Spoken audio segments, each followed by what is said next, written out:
Hi guys, and welcome back to Is It Worth It Reviews. Now today we are going to talk about a small portable DAC coming from Moondrop, and it's called Dawn.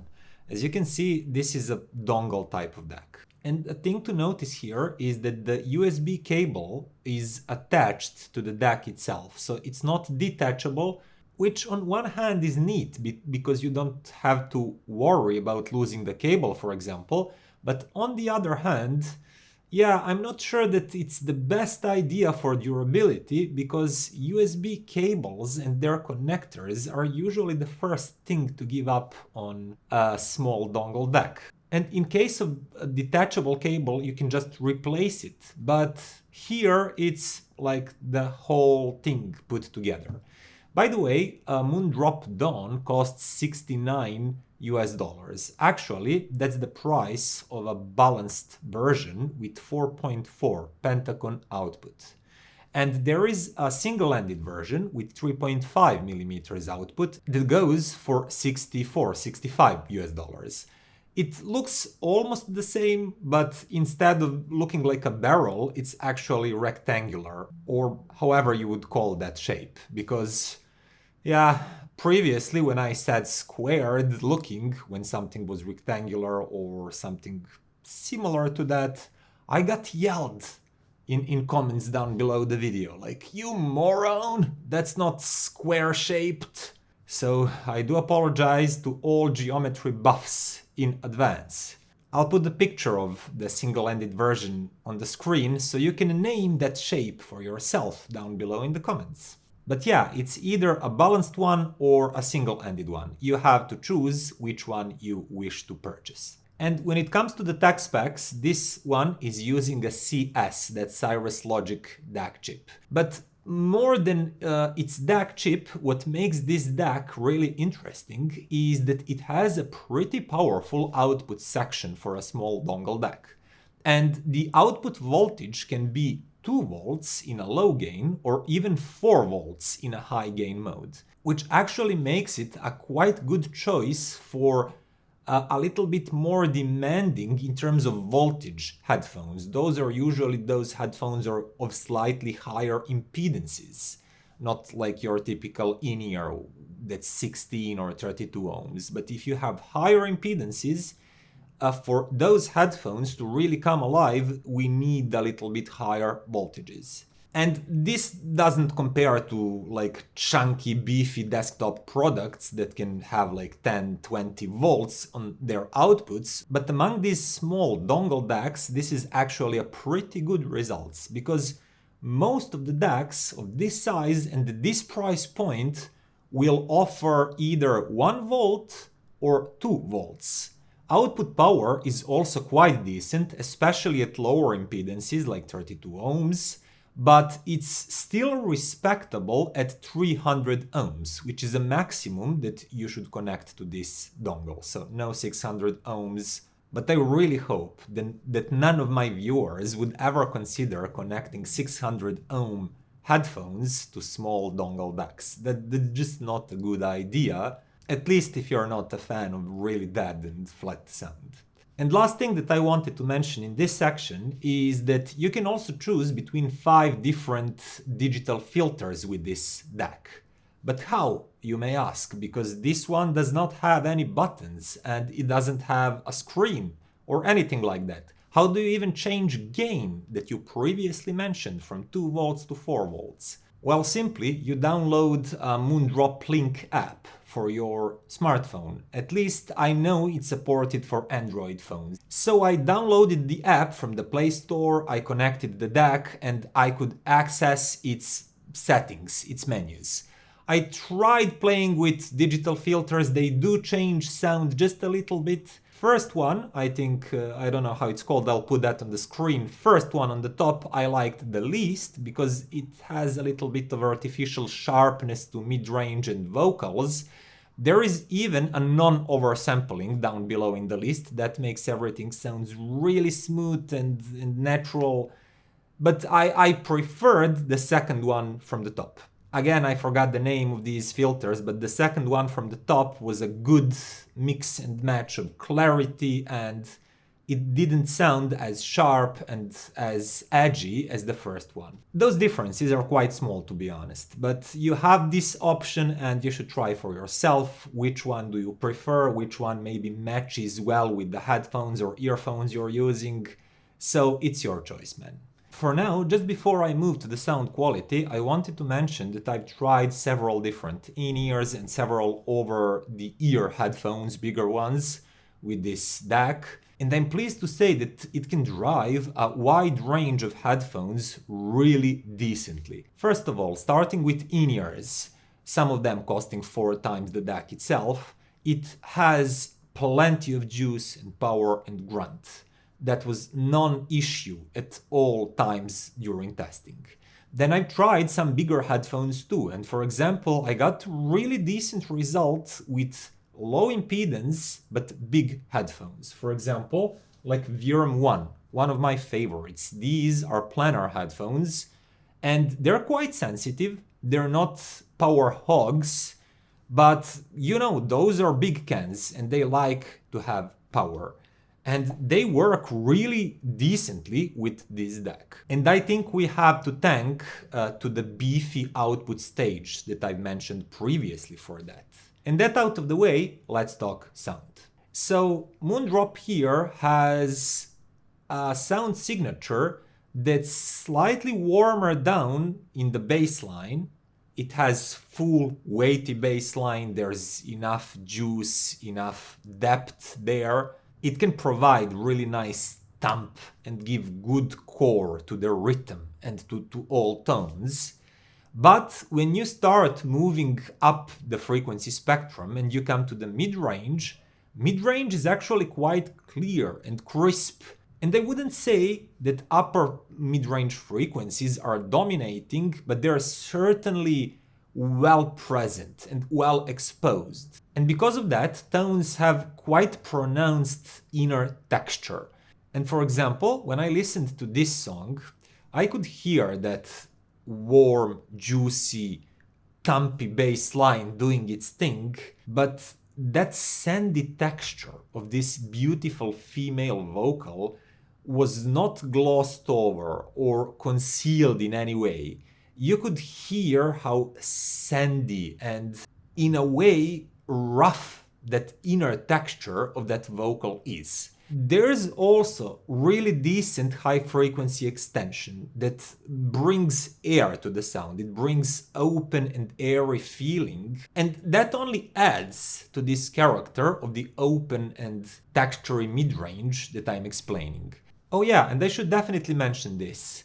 Even though I mentioned that those upper frequencies are open and you hear lots of textures and lots of inner details, the sound of Moondrop Dawn is not edgy and sharp.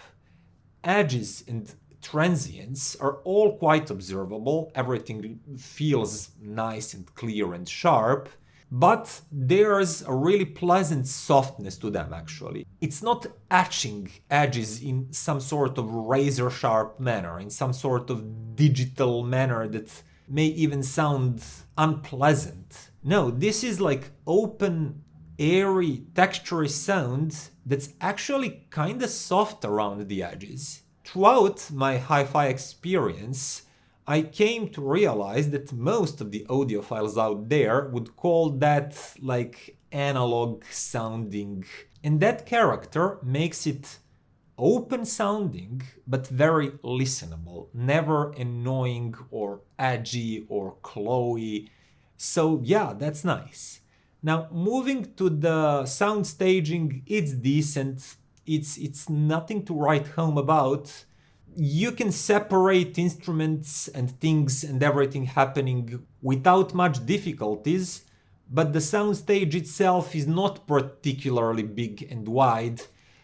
But on the other hand, I don't know any DAC below $100 that have particularly big, wide and spacious soundstage. So that's not something that I will hold against this $70 DAC. And lastly, talking about dynamics, that's pretty decent too. It's not the most punchy and alive sounding DAC out there, but it has really decent liveliness, it follows the rhythm really decently. It's not the fastest sounding DAC, but it's not a slow poke either. It's just good when it comes to dynamics. Now I'll do a quick round of comparisons, and probably the closest price-wise and feature-wise competitor would be Hidizs S3 Pro.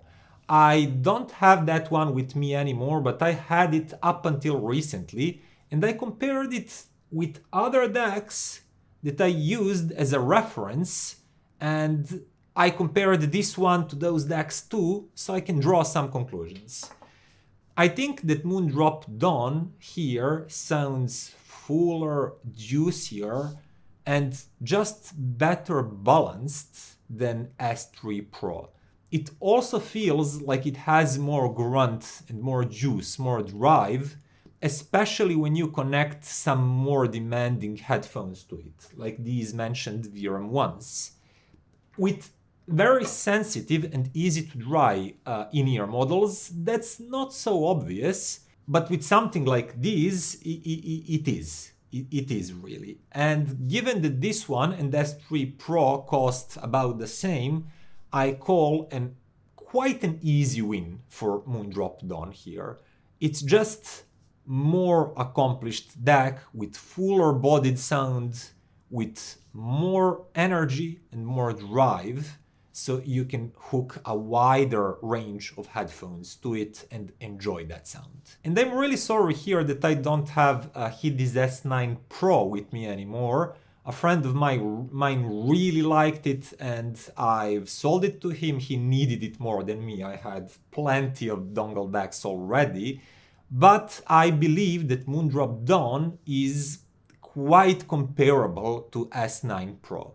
And S9 Pro was 99 or 119, something like that.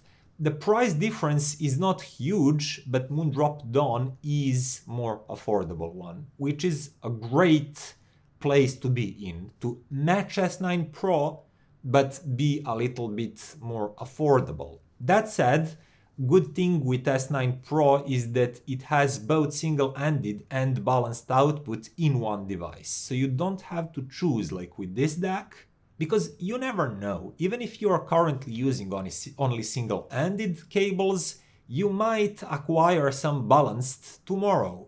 And with S9 Pro you wouldn't have to change. But on the other hand, if you are definitely certain that you're only going to need one of these type of outputs, then I think that Moondrop Dawn is currently a better value. Then I moved to a higher priced Audirect Beam 3 Pro. I believe I said everything that it has in its name. This one was $150 when I reviewed it initially. I didn't check its current pricing, it's maybe lowered, but this is a DAC that sounds a little bit fuller and more energetic.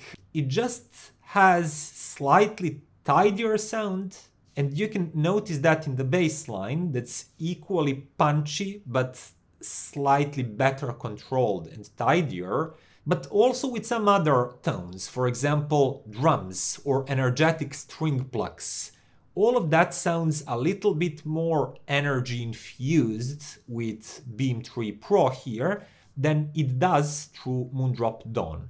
That just smooths over these things dynamically a little bit. Also, Beam 3 Pro is maybe a little bit more neutrally tuned in my opinion, because it has that slightly more controlled, tidier bass line and in a way a little bit fuller sounding mid-range, whereas Moondrop Dawn has warmer bass line but maybe a touch brighter upper frequencies like mid-range and highs. And if you move to something even more expensive like Moondrop's own Moonriver 2, a great DAC dongle by the way, or Shanling,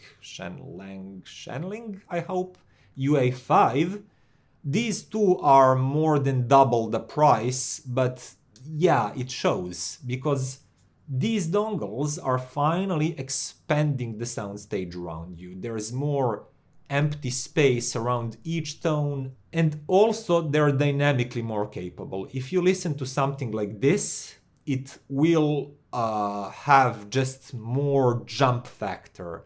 Rhythm will be followed with more speed, with more precision, and some tones that are not a part of the main leading edge or main leading tone, but some aftertones, maybe some tone decays in time, or just small reverbs added to the song, or maybe recorded in a natural room, will be more easily observable with these DACs than they are with Moondrop Dawn. That would be the next reasonable step to make if you want something that sounds noticeably better than Moondrop Dawn. But again, for $700 US, this one sounds pretty darn good. It has fairly balanced sound signature, slightly warmer down below, slightly brighter up top and open, but not edgy, actually quite smooth sounding, reasonably dynamic, with reasonable separation, really decent output power and capacity to drive wide range of headphones. And in my opinion, those are pretty darn good qualities, especially at this price point. And that would be all for today, guys. Now, if you liked the video, then click that button, share it with your friends, comment down below, and consider becoming a patron. See you next time. Bye.